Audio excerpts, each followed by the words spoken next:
Hey all, today we're gonna check about a material imbalance. So a material imbalance is whenever we have different kind of pieces in the board, such as let's say a queen for two rooks. And here we're gonna check this imbalance between a rook and a pawn against a bishop and a knight. So why did I choose this imbalance? Because it's quite typical in the opening and even in the middle game or ending. So it can appear in your games. Probably it already appeared in your games. If that happened to you, please feel free to comment and even send us your game. So if we start with a general rule, what we can say is that minor pieces, so bishop and knight, are in most cases stronger in the opening.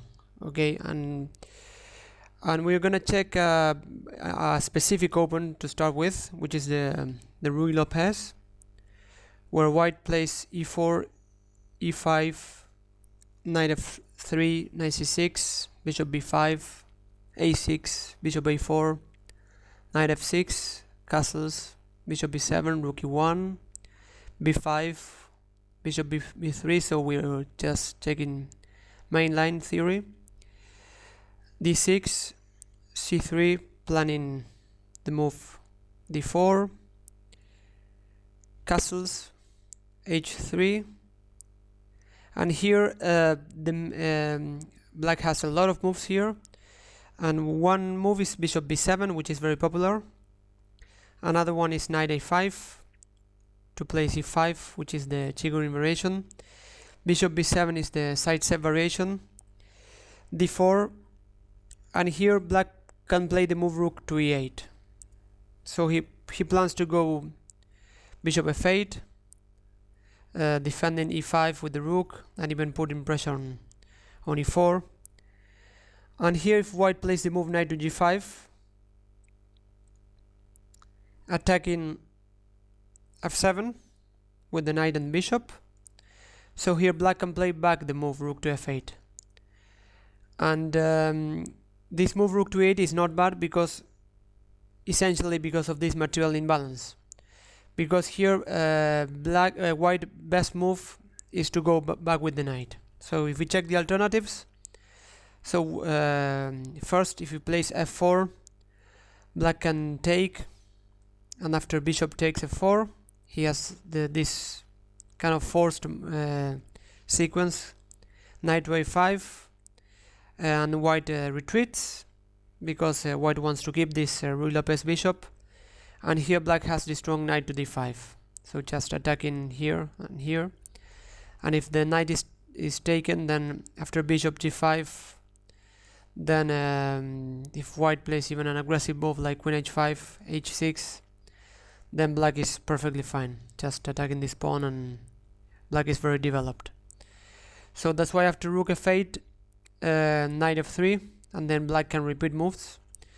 And if he goes for knight f7, so as I said, so in the opening or in the early stages of the game, bishop and knight are stronger, so then taking on f7 is bad basically. So that's why whenever you have this position, just don't overthink about this, because here if we check the quality of the pieces, we see first of all white is underdeveloped, and white has a rook on a1 which is kind of useless. And even if we check this rook on e1, so black basically, white has a rook and a pawn for this bishop and knight.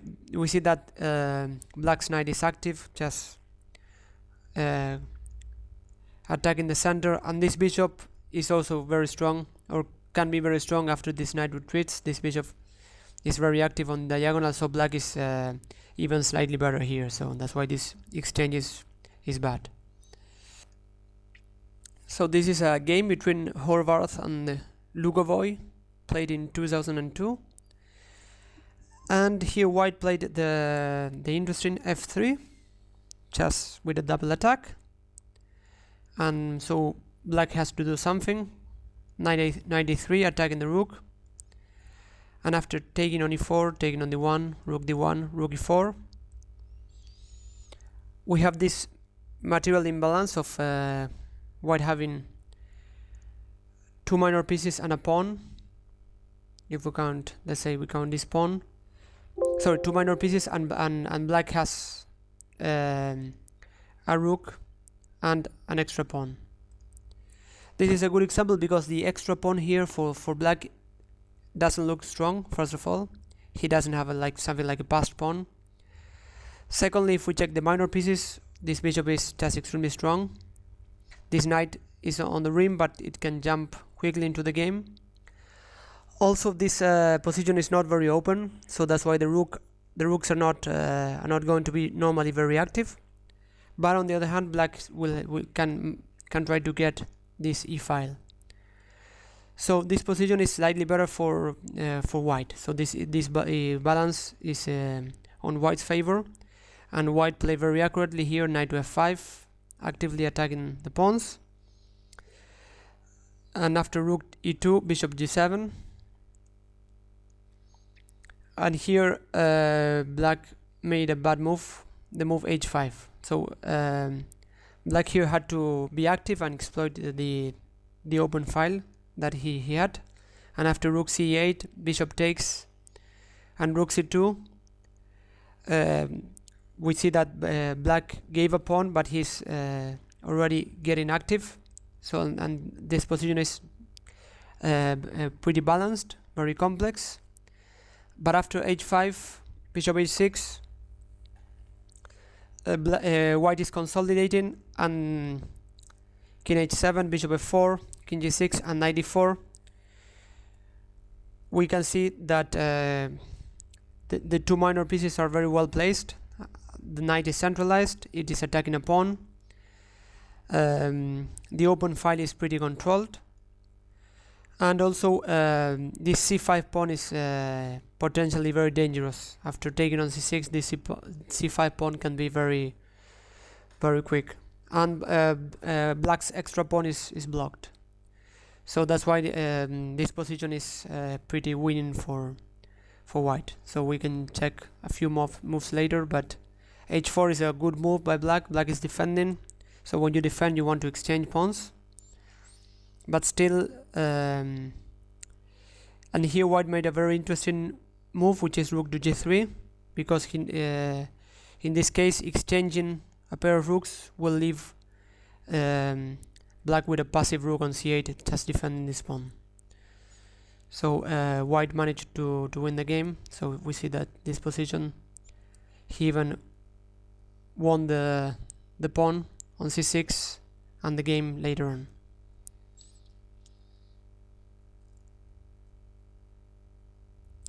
I'm not checking the ending in detail. We just want to see the imbalance.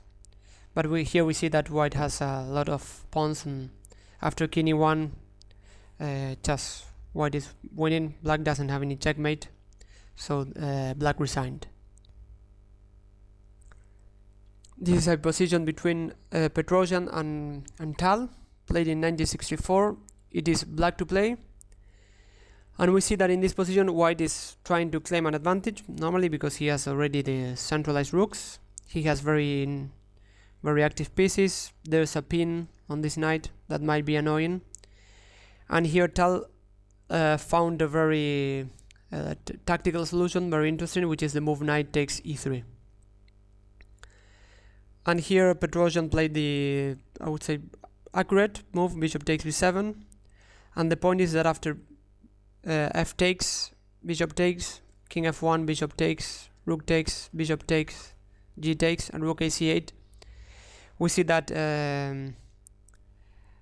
black gets a pair of pawns for the minor pieces. And the most important thing about here is normally not material, but the activity of the pieces. This knight on b5 is not very well placed, and we see that black rooks are going to get on the open files, or if white exchanges rooks, black's rook will get on c2 and just start attacking pawns. So here black is doing fine. He's even slightly better. So in this case, he has 2 pawns for the minor pieces, so he's even doing better. And after bishop takes b7, knight takes d1, rook takes, rook a d8, and then here we hit knight c3 was played, rook takes, and rook d8. Here bishop f3, rook d2. We see that black has a rook and a pawn, and here black's position I think is even slightly is better, at least also from a practical point of view. Black is very active with this rook on the second rank. This bishop is also attacking a pawn, and this extra pawn might become later on a pass pawn, so that's why here black's position is slightly better. The game ended in draw. And also it's quite important to remark that the position that we had in the beginning was slightly better for white, who was a bit more developed. And here after rook d2 we see that the position changed drastically, but black's position is even slightly better. So I'm not going to analyze the rest of the game because it was pretty long and it ended in a draw. Petrossian defended very accurately, but the exchange was pretty well done by Tal. And this is our last position, a gameplay between Spassky and Antal. So it's no coincidence that we have some games by Michael Tal, who really loved material imbalances. So here it is white to play, king h3, knight d3 was played, was a threat. With the king on g2 it was a check. So, and after rook to f3, here Tal played the very tactical knight takes c2. So before we check the position, here we see that black has a definitely better position. He has an extra pawn, 4 against 3 on the king side. Here he played the move rook takes c2, which seems a bit risky because he's spinning the knight after rook c1. So here he counted on rook c4, counter-attacking the bishop. Here rook d3 was played. So this position is extremely tactical. The point is that after rook takes d3, bishop takes would just attack the rook and the bishop. So here Tal played the move bishop to d4.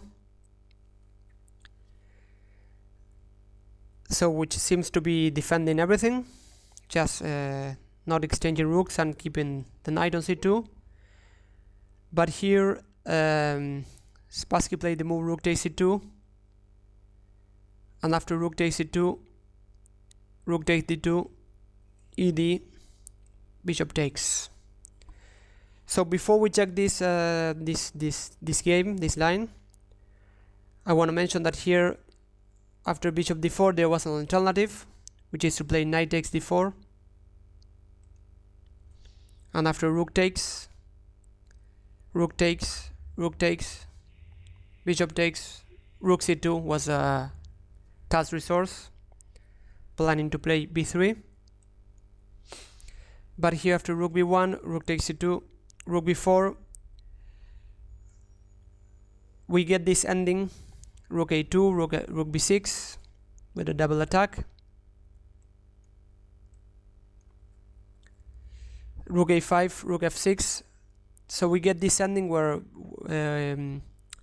black has an extra pawn, and I think that this was a better alternative to play, and I was pretty surprised that Spassky didn't go for this ending, although white is definitely suffering here, not only because he's pawn down, but because black will gets 2 pass pawns.